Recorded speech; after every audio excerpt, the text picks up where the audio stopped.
اسلامیات لازمی 11ویں اور 12ویں جماعت کے لیے نئے نصاب کے مطابق آزمائشی اشاعت۔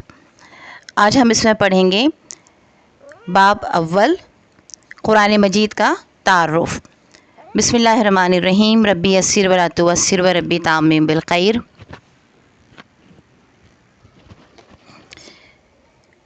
بسم اللہ الرحمن الرحیم، شروع اللہ کے نام سے جو بڑا مہربان نہایت رحم والا ہے۔ القرآن الکریم، قرآن مجید کا تعارف۔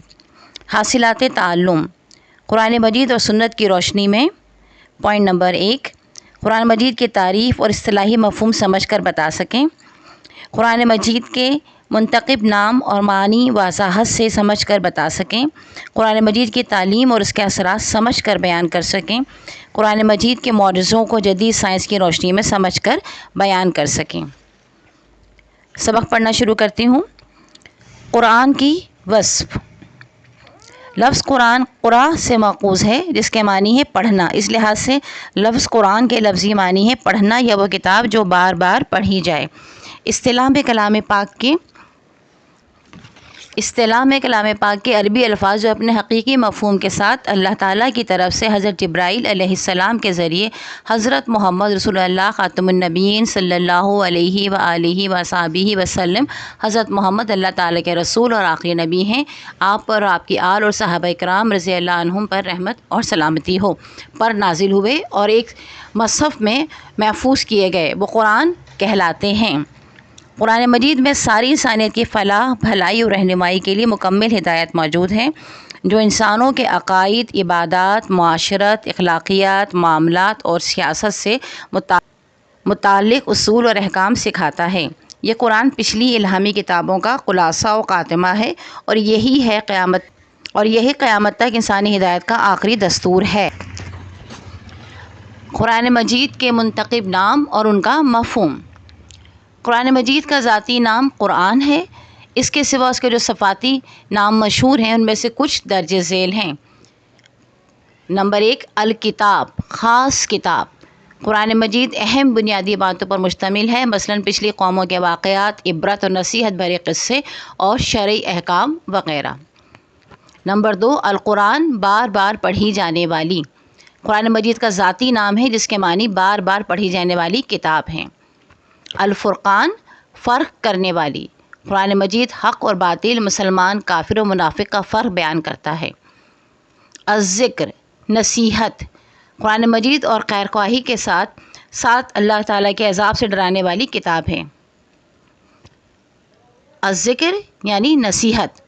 قرآن مجید نصیحت اور خیر خواہی کے ساتھ ساتھ اللہ تعالیٰ کے عذاب سے ڈرانے والی کتاب ہے۔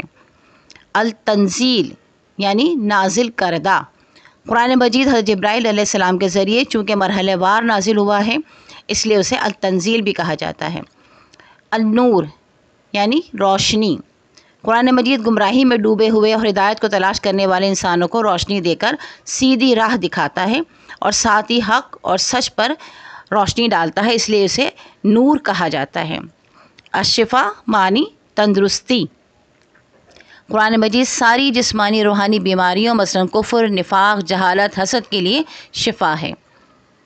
التذکرہ معنی یاد دہانی کرانے والی۔ قرآن مجید نیک اور برے لوگوں کے انجام کے قصے بتاتا ہے اور جنت کی نعمتیں اور جہنم کے عذاب یاد دلاتا ہے۔ العلم معنی علم دینے والی۔ قرآن مجید علم اور معرفت کا خزانہ ہے۔ البیان، وضاحت کرنے والی۔ قرآن مجید دنیاوی اور اخروی تمام معاملات کے متعلق وضاحت کرتا ہے۔ قرآن مجید کی تعلیمات اور اس کے اثرات۔ قرآن مجید کی تعلیمات کو درج ذیل 5 عنوانات میں تقسیم کیا گیا ہے۔ نمبر 1، احکام۔ نمبر 2، اسلام مخالف گروہوں، یہود، نصارہ، صابی اور مشرکوں کی طرف سے اسلامی عقائد اور احکام کے متعلق اعتراضات اور ان کے جوابات۔ نمبر 3، اللہ تعالیٰ کی نعمتوں کا بیان۔ نمبر 4، پچھلی قوموں کے رویوں اور ان کے انجام کا بیان۔ نمبر 5، موت اور اس کے بعد کے حالات کا بیان۔ ان میں احکام والا عنوان بنیادی اور اہم موضوع ہے جو براہ راست انسانی رہن سہن سے تعلق رکھتا ہے۔ حلال، حرام، جائز، ناجائز، فرض اور واجب، یہ سب احکام میں شمار ہوتے ہیں۔ جو کہ انسانوں کے اعمال، عقائد، عبادات، معاملات، رہن سہن اور اخلاقیات وغیرہ پر شامل ہیں۔ قرآن مجید کی تعلیمات انہی موضوعات سے متعلق انسانوں کی رہنمائی کرتی ہیں۔ قرآن مجید کی تعلیمات کا عملی اظہار اس کے نزول کے وقت ظاہر ہوا، جو تھوڑے ہی عرصے میں وہاں کا معاشرہ قرآنی تعلیم کی بدولت جہالت، ظلم، بدامنی، بداعتقادی اور بے مروتی کی دلدل سے نجات پا کر سماجی انصاف، امن و سکون، سچائی، ایمانداری اور انسانیت کی منزل تک پہنچ گیا۔ بتوں کے آگے جھکنے والے لوگ اللہ وحدہ لا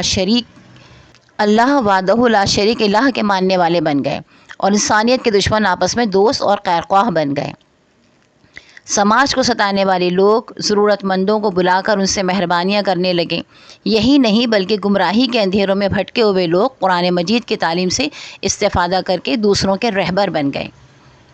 قرآن مجید انسانوں کی مکمل رہنمائی کرتا ہے۔ قرآن مجید کے مطابق زندگی گزارنے سے فرد اور سماج پر درج ذیل طریقوں سے قرآنی تعلیمات اپنے اثرات مرتب کرتی ہیں۔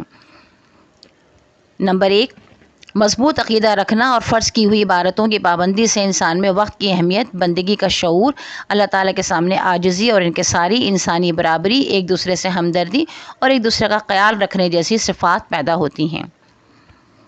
نمبر 2، لین دین میں حلال اور حرام، جائز اور ناجائز کا دھیان رکھنے سے معاملات میں سہولت، قلبی سکون اور اطمینان حاصل ہوتا ہے۔ معاشرہ ہر قسم کی بد نظمی اور بد تہذیبی سے محفوظ رہتا ہے۔ نمبر 3، قرآن مجید کی دی ہوئی ہدایات کے مطابق قائم کیے ہوئے سماجی تعلقات مضبوط، پائیدار اور بھائی چارے سے وابستہ ہوتے ہیں اور والدین، رشتہ داروں، پڑوسیوں، دوستوں اور اہل خانہ سے پسندیدہ رویوں کے ذریعے ذہنی سکون اور مستقبل کے لیے درست فیصلے کرنے کا حوصلہ ملتا ہے۔ نمبر 4، قرآن مجید کی تعلیم کے مطابق بری باتوں سے بچنا اور اچھائیوں کو اختیار کرنے سے انسان میں خود اعتمادی، انسانیت کا احترام اور خود کو باکردار بنانے کی توفیق ملتی ہے۔ اچھائی کو اچھا کہنے کے ساتھ ساتھ برائی کو برا سمجھنے سے سماج بہتری کی طرف بڑھتا ہے۔ قرآن مجید کے معجزے اور جدید سائنس۔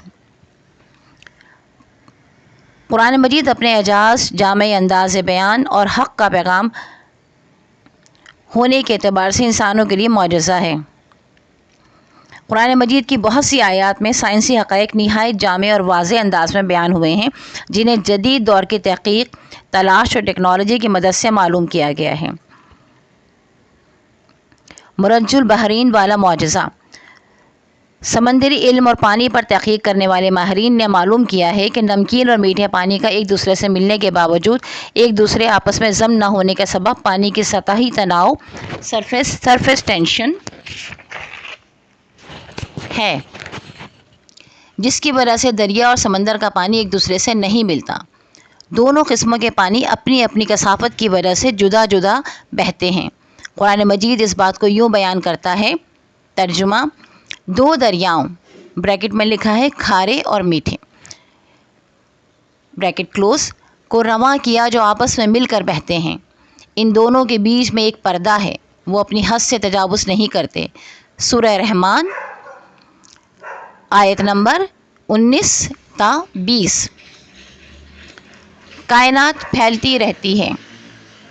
20ویں صدی کے شروع تک کائنات کے متعلق سائنسدانوں کو تصور تھا کہ کائنات ایک خاص بناوٹ رکھتی ہے اور ازل سے موجود ہے، لیکن 1929 میں مشاہدے سے یہ بات ظاہر ہوئی کہ ستارے اور کہکشائیں، ملکی ویوز، مسلسل ایک دوسرے سے دور ہو رہی ہیں۔ یہ بات کائنات کے مسلسل پھیلنے کی حقیقت کو ثابت کرتی ہے، جبکہ قرآن مجید نے کئی سو سال پہلے یہ بات اس انداز سے بیان کر دی ہے۔ ترجمہ: اور آسمان کو ہم نے بریکٹ میں اپنی بریکٹ کلوز قوت سے بنایا ہے اور بے شک ہم ہی بریکٹ اس کو بریکٹ کلوز وسعت دے رہے ہیں۔ سورۃ الذاریات آیت نمبر 47۔ انگلیوں کے پوروں کے نشانات، فنگر پرنٹ۔ دنیا میں ہر انسان، یہاں تک کہ جڑواں بچوں کی انگلیوں کے نشانات الگ الگ ہوتے ہیں، یعنی لوگوں کی پہچان ان کی انگلیوں پر بنے کوڈ میں محفوظ ہے، جبکہ قرآن مجید صدیوں پہلے اس کی وضاحت کر چکا ہے، جیسے قرآن مجید میں ہے، ترجمہ: کیا انسان یہ خیال کرتا ہے کہ ہم اس کی بکھری ہوئی ہڈیاں جمع نہیں کر سکتے؟ ضرور کریں گے، اور ہم اس بات پر بھی قادر ہیں کہ اس کی انگلیوں کے پوروں کو درست کریں۔ سورۃ القیامہ آیت نمبر 3 تا 4۔ مشق۔ سوال نمبر 1، درج ذیل سوالات کے تفصیلی جوابات لکھیے۔ سوال نمبر 1، قرآن مجید کی تعلیمات اور اس کے اثرات لکھیے۔